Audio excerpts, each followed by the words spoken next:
welcome back, or welcome to our little Subway Series preview. Um, Game is starting in just about 4 hours. So I wanted to, just talk some Mets and Yankees, see what's going on. Uh, I'm not feeling good about this as a Met fan. I do not think that the Mets stand even a chance. Um, I don't want to say even a chance. They're a little hot right now. I know the Yankees are a little cold. If you watch my prior live streams or my prior videos, you see me talk very highly of the Yankees and not very highly of the Mets. But this is nothing new. This is the direction both of these franchises have been going in for quite some time now, with the exception of a couple years for the Mets. They get a couple uh, miracle years every now and then. But it's these franchises are in two different places right now, except the Mets want to be where the Yankees are. They want to be one of the competing teams like the Dodgers. And that's not to say that the Yankee fans have it so easy and they win every year. I mean, they haven't won a World Series in 17 years here, so it's not like the Yankees are, the the legend of the league as they once were. But they're still a competent franchise. But that's not what this talk is about. I wanted to just preview our first Subway Series of the year. Yankees have not won a Subway Series in New York. I mean, in Citi Field, I should say. They have not won a series against the Mets in Citi Field since, I believe, 2018. So a little surprising when I saw that today. I didn't really recognize or realize that when the Yankees and Mets do play. But again, Schlittler tonight. Weather's on Sunday. The Mets have TBD pitching Saturday, which means if you're a Yankee fan watching this now or in the future, you have a free win. If I was a gambling man, I would take every cent I have and I would bet a gazillion dollars on the Yankees on Saturday. TBD for the Mets means Mania and Peterson, which also means a free win for the Yankees because the Mets legitimately do not have a fifth starter right now. It's really bad. Kodai Senga is on the IL. I highly doubt that he is. They are just looking for a reason to get rid of him. He's not on the IL. But yeah, free win Saturday. But we'll get into the matchups a little bit later. First up on our lineup is Lindor is out for months. That was the report today, is that Lindor is showing signs of healing, but based off his last MRI, Lindor is not close to baseball activities and therefore is not close to a return at all. What does that mean for not only this series, but for the Mets? Not that anyone expected him to come back for this series, but for the Mets in general. It means trouble. It means trouble. As bad as Lindor was to start this year, he is I don't want to say captain of the team. I know people get their panties in a bunch about that, but he is a leader in this clubhouse. And his play is missed. I mean, Bichette is filling in for him at shortstop, and he couldn't hit water if he fell out of a boat right now. He would strike out on a beach ball thrown down the middle. He looks terrible. He's trying too much to go the opposite way. There's no power in his swing at all. He's got that high. He loads a lot. He's got that high leg kick. His arms are. His bat almost comes around his head. He loads so much. I don't know how he's hit that long in the MLB with that swing. I don't know how he's a 300 contact kind of hitter with that swing.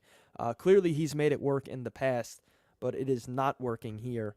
And that's a major problem. I mean, Bichette is not hitting, and that's Lindor's fill-in. Ideally, the Mets going into the season thought that Lindor, Bichette, and Soto would be the top three in the lineup. As you could see, what we're talking about here now is that Lindor is not going to come back for months. I don't know if that means the end of July. I don't know if that means the start of August, but that means that he is out for the long haul, which is a major blow to this Mets team. They are clearly missing the big bats. That's been the problem with the Mets, is that the big bats aren't really performing. Soto warmed up maybe a little bit yesterday. That remains to be seen. Bichette has been terrible. Their little winning streak they got going on here, which they swept the Tigers this week, was solely due to Benj and Ewing. The rookies had to step up, and that's what you're going to get with rookies. They're going to get cold, and then they're going to have weeks when they're blazing hot. That's the life of a rookie. Hopefully that means good things for both of them in the future, but that's the life of a rookie or a young player in any pro sport, but specifically Major League Baseball. You know, the Mets can't live and die by this. I wanted to get into that before I segue into the Yankees. Any Met fans out there that think because this winning streak or this sweep of the Tigers is anything to be excited about, it is not, I promise you. And I only say that, and I don't mean to be a doom and gloom, a Frank the Tank kind of guy. I'm not trying to do that. But what pisses me off about people getting, I guess, excited about this sweep of the Tigers is, A, they have lost 8 of 9. They are an ice-cold team. They are playing terrible baseball. They are missing Skubal. They kind of lost their spark after that. So that's one. They're playing bad baseball. Number 2, do you think the Mets looked good? Yesterday's game, they looked all right. The other 2 games, did you think the Mets looked good? I didn't. I think game 1, they got blessed with a bases-loaded ground ball double play from Bo Bichette that ended up scoring 3 runs because of an error. And then they walked in 2 or 3 runs. Mets weren't hitting the ball well. And again, I can talk about this all day. You go up and down this Mets lineup, it's not good, especially with Lindor out. It is a bad, bad lineup. Okay, you have no Lindor, no Robert, no Polanco, no Alvarez. I mean, we're playing with the B squad here, the Z squad almost. Okay, maybe they could get hot for a little bit this month, and get close to 500 again, but that's not going to mean anything because this is not a team built for the playoffs. I guess even with Lindor back at that point, if you insert Lindor into this lineup, I still don't see them as a big contender because you could kind of just tell they're not a good baseball team. They don't really pitch that well. I mean, the pitching has been awful, but they don't pitch that well. I don't really trust the bullpen too much. The lineup is just not good enough. That simple. I mean, everyone knows this lineup is not good enough. You're going to have to start Terens and Sanger and Taylor and hopefully Bruhan or those kind of guys. Slater, oh my God. You can't afford, if Benj or someone goes down, Slater starting. So yeah, this Mets lineup isn't good enough. And with Lindor out for months, I think for me personally, that'll put the nail in the coffin on this season. I don't see them coming back from this. But I guess we'll talk about the Yankees now. So can the Yankees break out of this funk is the next question. Yeah, of course. And again, like I said when I first started this live stream, I don't mean this to be a Mets doom and gloom guy, and I'm so jealous of the Yankees because I'm not. I mean, they haven't won in 17 years. Maybe I'm jealous a little bit that they're contending every year and they're competent. But they're in a funk right now. They were red hot, so it was only right that they would come down to earth a little bit. Ben Rice is still killing the ball. Judge is still killing the ball. Big blow losing Max Fried. I don't know what the injury news is there. I don't know if we've officially got any. But if they do lose Max Fried for the long haul, then it's going to be a lot harder to break out of this funk.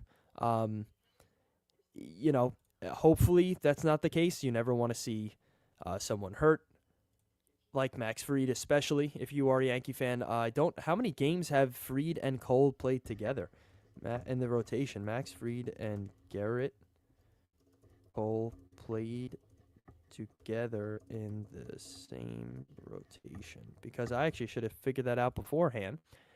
The plan was slightly delayed. Yeah, I don't know if they ever have. I don't know if they've ever been in the rotation at the same time. Yankee fans, let me know if I'm wrong about that one. But they haven't pitched together. in quite some time, if at all. So that's a big blow if you lose Fried because they'll still survive. Don't get me wrong. You still have Cole, you still have Schlittler, you still have Rodon. They have plenty of guys to fill in for Max Fried, but you don't win championships with Max Fried on the shelf. When you have a guy like Max Fried and Schlittler and Cole and Rodon, now we're talking a championship caliber run here. So can they break out of the funk? Absolutely. They most likely will as well. But without Max Fried, it won't be harder in the regular season, as we guess what I'm trying to say. I think they'll break out of the funk sooner or later. And really, if you even want to call it a funk, they've lost 5 of their last 6. Like, is it really that bad of a funk? Every team goes through those throughout the year. I know they lost 5 in a row earlier too in April, but it's not that big of a deal. They still have one of the best records in the AL, so it's really not that big of a deal. But it will be hard to win a championship without Gerrit Cole. And can they break out of the funk this series against the Mets? Well, it's an interesting question because the Mets and Yankees always seem to play each other very well, especially the Mets for some odd reason. The Mets always seem to play the Yankees better than they play other teams. Their games are always close, it seems like, especially in the last 6 years or so. They haven't really been a bad matchups between the two. I remember Jeff McNeil, I think, hit a go-ahead home run last year. I was pretty excited about when the Mets were good and not collapsing, free falling into earth. But it's not something that you see every day where the Mets are playing good baseball. So hopefully the Mets bring their A game against the Yankees. Even though if you've listened to this whole live stream so far, I have said that I think the nail is in the coffin on the Mets season. I will stand by that statement until I'm proven wrong. But I'd still like to see them play good baseball against the Yankees. I mean, come on, it's Borough baseball here. So Subway Series is always fun, and I always have a great time watching Mets-Yankees. Funny enough, most of my friends are Met fans, so I don't have many Yankee fans to chirp. I do have a couple, but yeah, it's always a great time when the Mets and Yankees are playing each other. So we'll go into pitching matchups. Speaking of the series, so tonight we have Schlittler versus Clay Holmes. That should be the best matchup of this series. Clay Holmes has looked like an ace. My God, he has looked outstanding for someone who is in his second year transitioning from a closer to a starting pitcher. He has looked awesome. His kick change that he throws, if you want to call it that, has been really, really, really good. Just a lot of movement on Clay Holmes' stuff. I'm sure Yankee fans can attest to that too. Always had great stuff. Just sometimes I guess kind of collapsed in the big spot, if you want to call it that. But I've always liked Clay Holmes' stuff. His stuff moves. He throws hard enough. He throws strikes. He doesn't walk a lot of guys. That's what you want out of a starting pitcher. That's what Clay Holmes has been giving you as a starting pitcher. So this should be a good matchup. Schlittler has looked far better. Like, don't get me wrong, Clay Holmes has looked awesome. They both have sub-2 ERAs. But Schlittler is just dominating in a different way. I mean, Schlittler 5-1 with a 1.35. Holmes 4-3 with a 1.86. Not that wins and losses really matter nowadays, MLB, but Schlittler has been dominant. I mean, there has been games he stepped out this year. I believe it was against Seattle, where he just looked like the guys were walking away devastated, like they didn't know what was going on. But yeah, I mean, Schlittler has 59 strikeouts and 53 in the third innings pitched and a .8 WHIP. We are 9 games in, he's pitched 9 games, but that's not the point. The point is that this is one of their higher rated prospects in their system last year who has came up and dominated. So game 1 I'm going to have to give to the Yankees, or a game for the pitching matchups. You never know what happens bullpen-wise, but I'm going to have to give that one to the Yankees. And then Saturday, like I said, if you've been listening since the beginning of this live stream, the Mets have the old TBD versus Carlos Rodon tomorrow. To be determined, though, means a bullpen opener, so that most likely means Brazaban is going to start the game, and Peterson will piggyback. Maybe they just go with Peterson. I don't know. Maybe they just go with Manaea. He hasn't started a game yet this year. Maybe they want to let him start a game. I highly doubt that, but you never know. With a struggling team, anything is possible. So Game 2 is going to be a shit show for the Mets. I'd be shocked if the Mets win Game 2, unless the Rodon completely implodes somehow. Mets struggle hitting left-handers, so I just do not see any chance that on Saturday, Rodon versus the old TBD is going to be even close. And then Game 3, you have Weathers versus Peralta. Honestly, Weathers has been awesome. So their whole lineup, I mean, their whole rotation has been awesome. Peralta has been good too. Slow start for the Mets, but most definitely has been picking it up as of recently. Had a great start against Detroit in the first game of that series, so that should be a fun one. That one is a great matchup, I'd say, the best of the three. Even though Holmes has been great, like I said, but I just feel like Schlittler is just that much better. His stuff is better. He's younger. He throws, it seems like 1,000,000 miles an hour. He seems like he's 8'5" on the mound. But this is a big series for the Mets. This is a really big series for the Mets because, like I said, I personally think they're the nails in the coffin on the season. But if you win, if you take 2 out of 3 or even sweep the Yankees here, that does a lot for the momentum of this team. I expect Soto to really break out of it. I remember last year he hit a 2-run homer off of Stroman against the Yankees. He'll probably receive some boos because there will be Yankee fans in attendance. I'll be shocked if there aren't more Yankee fans than Met fans. A lot of Met fans haven't been going to games. I, for one, usually go to as many as I can. I've went to 1 this year at Citi Field and 1 in Chicago. But that was more so to see Wrigley, not to see the Mets. So I'd be shocked if there are a lot of more Met fans than Yankee fans there. But you never know. That's not important. What's more important is, like I said, the Mets, if they take 2 out of 3, if they sweep the Yankees, that does a lot for your confidence. That does a lot for the momentum. That would be, they're on a 3-game win streak right now, so that would make it, 5 wins out of their last 6 or maybe 6 in a row. I don't foresee that happening, but it most certainly could, and it could jumpstart a little run here for the Mets. I think long term, though, it's really not going to matter. But if they ever want a chance, to get back into the race, this is a series that you have to have. This is a series against a team that is struggling right now. If you were playing the Yankees 2 weeks ago, with this Mets team, with their Yankees team 2 weeks ago, it would not even be close. I guess the Mets are a little lucky that the Yankees are struggling. But leave it to the Mets to get them back on track. I predict Judge will have an awesome series. Awesome series. I predict that Soto will have an awesome series. Usually these stars come out to play in these Mets-Yankee games. They kind of know how important it is. Lindor has always played great in Mets-Yankee series. Stanton's always played great in Mets-Yankee series. So, Pete always did. I miss you, buddy. Vientos has been real hot recently, so hopefully he continues that. I hate to be so doom and gloom. I really do. But the Mets don't really, the lineup, it just doesn't do it for me. It's just not there, and I watch every game very closely because I want to be up to date as possible.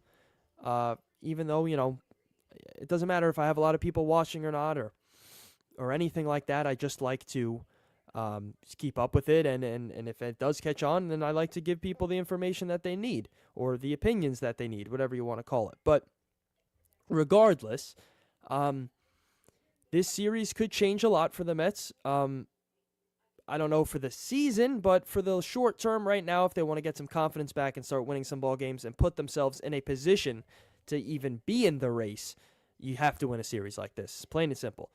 Now, on the Yankee side of it, can they bounce back and, break out of this funk, and what it means for them if they lose this series or win this series.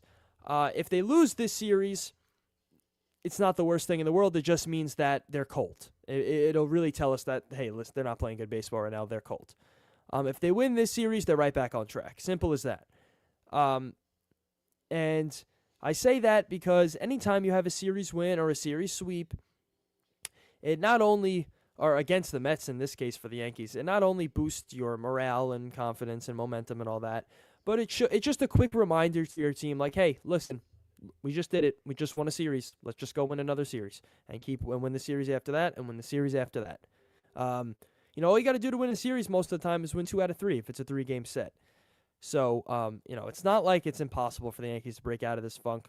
This would be a great time for them to do it now, playing the Mets. But it's not put it this way. This series is not as important to the Yankees as it is for the Mets. The Yankees have room to work with. Their division isn't playing well. The AL is taking a huge shit on itself right now. It's embarrassing what's going on in the AL there.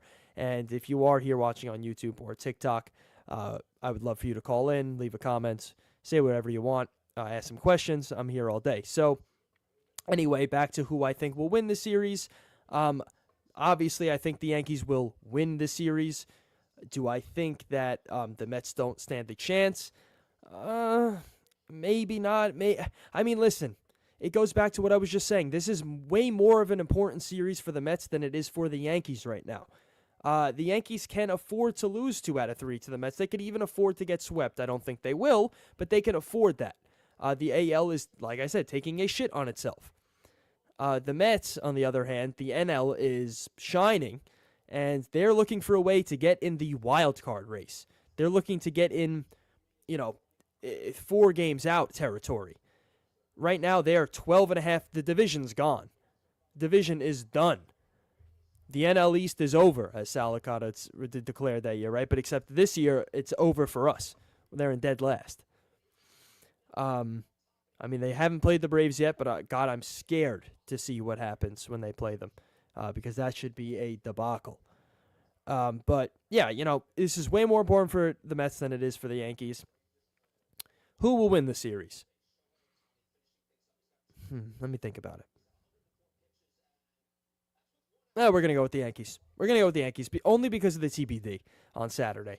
I think the Mets maybe take Sunday. Take Sunday's game is what I'll say with Freddie on the mound. I don't think they win tonight. I don't think they win tomorrow. And maybe they could take Sunday's game. But and I don't mean to be a doom and gloom guy. I just think that the Mets aren't as good of a team, and it's that simple. And it is baseball, and the White Sox could sweep the Dodgers on any given series. Anything could happen. I'm not saying it's impossible for the Mets to sweep or win the series. Just looking at it from a statistical standpoint and on paper, roster-wise, and taking into account how both of these teams have been playing this year, the pitching matchups, just taking all that into account, I don't see the Mets winning this series. I'm not saying it's impossible, but that's just my opinion. That's what I think. So a quick little preview. I would maybe even go live after the game or before the game tomorrow, after the game tomorrow, and hear you guys like to call in and react to the game more. I know there's really no reason to call in now. Nothing has really happened. There's no really questions to ask because the games haven't happened yet. So I just wanted to do a quick little preview just to get some content out there for you guys. Even if you're watching this in the future, after the game or before the game, you could see how stupid I look or how smart I look. Most of the time I look like a complete and total moron, but that's okay because I love doing it. So if you are watching in the future, thank you for watching. I really appreciate it. Don't forget to give a like, give a comment, give a share, give a subscribe, unless we have any last-minute callers here on TikTok or YouTube that want to leave a comment or leave a call in, or drop a call in, I should say, because we will wrap up here, unless we have some people to talk to. But we'll give it a minute here. But I don't know. I don't know how this series is going to go. I guess we'll just have to see. But okay, we'll leave it at there. So, again, thank you guys for watching, and I will catch you next time I go live or next time I drop a video. Thank you.